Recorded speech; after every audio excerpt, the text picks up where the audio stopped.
Mali, copyright autre presse par DR Mali, 2 importants chefs et 86 terroristes neutralisés. Le chef d'état-major général des armées informe l'opinion que les forces armées maliennes, FAMA, continuent la recherche et la destruction des sanctuaires terroristes dans le cadre du plan Maliko et de l'opération Kélétigui.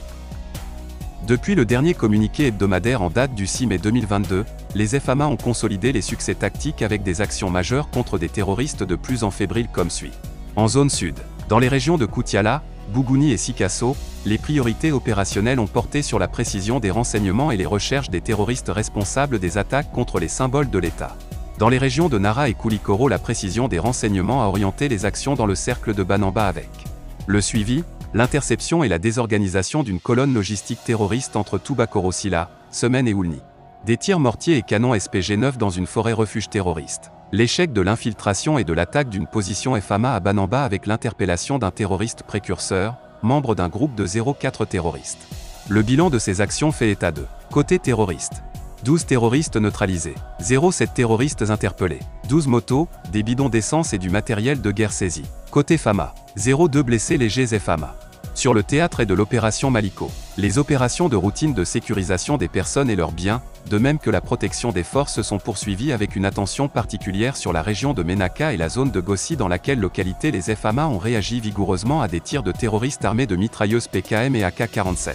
Suite à des menaces sur les populations civiles, des vols de réassurance ont été conduits dans le secteur de Gao, l'interpellation du terroriste Hassan Diabou Mokhtar impliqué dans plusieurs attaques terroristes notamment les 03 attaques contre les FAMA à Tessi, de même que l'arrestation des suspects Mohamed Moa et Adam Enaba en possession de matériel de guerre, 02 PKM 12 chargeurs et maillons garnis, y compris des habits et une somme de 734 000 FCF. Sur le théâtre centre de l'opération Maliko, un groupe tactique interarmes GTIA a réussi une percée dans le sanctuaire terroriste du cercle de Bankas sur l'axe Timissa-Sek-Bankas avec la réduction d'éléments isolés et la récupération de 10 motos abandonnées par les terroristes. L'exploitation des renseignements dans différentes zones de la région de Ségou y compris des forêts a fait 20 terroristes neutralisés y compris des combattants, des poseurs de EI et des guetteurs. 05 suspects interpellés, 10 EI détruits, 03 AK-47 03 chargeurs 01 support de mitrailleuse 12,7 mm, 14 téléphones portables, 13 motos 0.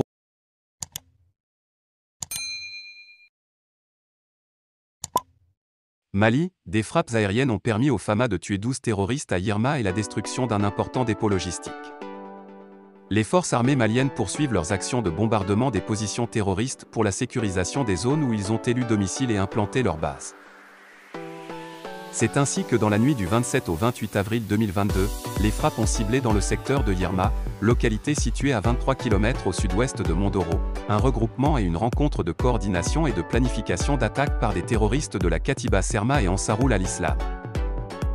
La cible détruite était la base du terroriste Ousmane Ima Alia Abou Adama, petit frère du terroriste recherché avec le bilan qui suit, 12 terroristes neutralisés, 07 blessés évacués dans une forêt aux alentours du village d'Issé pour y recevoir des soins, 03 véhicules calcinés dont un pick-up équipé de 12,7 mm, renseigne le directeur de l'information et des relations publiques des armées.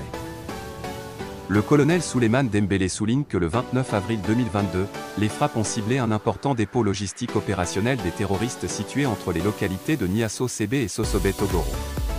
Cette cage des terroristes a été détruite grâce à la précision des renseignements et au choix des points visés ayant occasionné de grandes et multiples explosions en différents points du dépôt.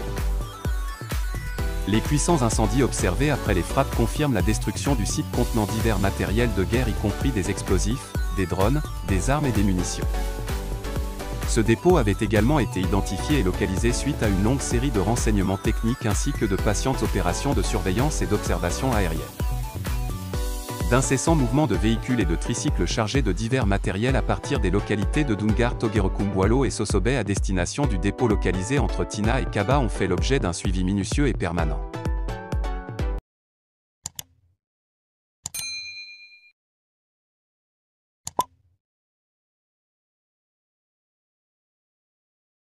Le président de la transition, le colonel Assimi Goïta a reçu, vendredi 22 avril, une délégation d'officiers militaires burkinabés. C'est à l'initiative du président du Faso, le lieutenant-colonel Paul-Henri Sandaogo Damiba, que cette délégation s'est rendue dans la capitale malienne. Le renforcement de la coopération opérationnelle entre les deux pays a été au cœur des échanges entre les autorités des deux pays. Conduite par le commandant des opérations du Théâtre national, le lieutenant-colonel Yves Didier Bamouni, la délégation burkinabé était porteuse d'un message du chef de l'État du Faso à son homologue, le président de la transition du Mali, le colonel Assimi Goïta. Le président du Conseil national de la transition, le colonel Malik Diao, le ministre de la Défense nationale et des anciens combattants, le colonel Sadio Camara, le directeur général de l'Agence de renseignement et de la sécurité de l'État ainsi que le directeur de cabinet du président ont pris part à la rencontre. La présidence du Faso a indiqué, hier, que cette mission visait au renforcement de la coopération opérationnelle entre les deux pays. L'objectif de la mission, a expliqué le chef d'escadron Kiandre Beogo, était d'abord de rappeler aux voisins et partenaires maliens que « nous avons les mêmes problèmes de sécurité et le même ennemi, et qu'à ce titre, nous devons donc rester solidaires pour relever les défis qui se posent à nos deux pays ». Il était ensuite question pour les autorités burkinabées de réaffirmer leur volonté de continuer la coopération militaire et sécuritaire avec le Mali et de la renforcer, notamment par l'intensification des opérations sur le terrain.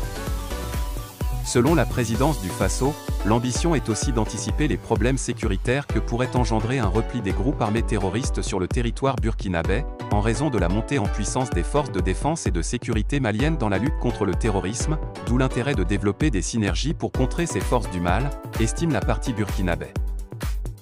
Les émissaires du président du Faso ont remercié le président Assimi Goïta et le gouvernement malien pour leur appui aux opérations de sécurisation au Burkina. Le colonel Assimi Goïta a, pour sa part, prodigué des conseils pour une meilleure opérationnalisation de la lutte antiterroriste. MBS. Source, l'Indépendant. http://maliweb.org. Politique, sécurisation des frontières Mali-Burkina Faso. Une délégation d'officiers burkinabés reçue par le président Assimi Goïta 20220426 T10 44 39 00 Maliweb. Coopération politique. Le président de la transition, le colonel Assimi Goïta a reçu, vendredi 22 avril, une délégation d'officiers militaires burkinabés. C'est à l'initiative du président du Faso, le lieutenant-colonel Paul-Henri Sandaogo Damiba, que cette délégation s'est rendue dans la capitale malienne.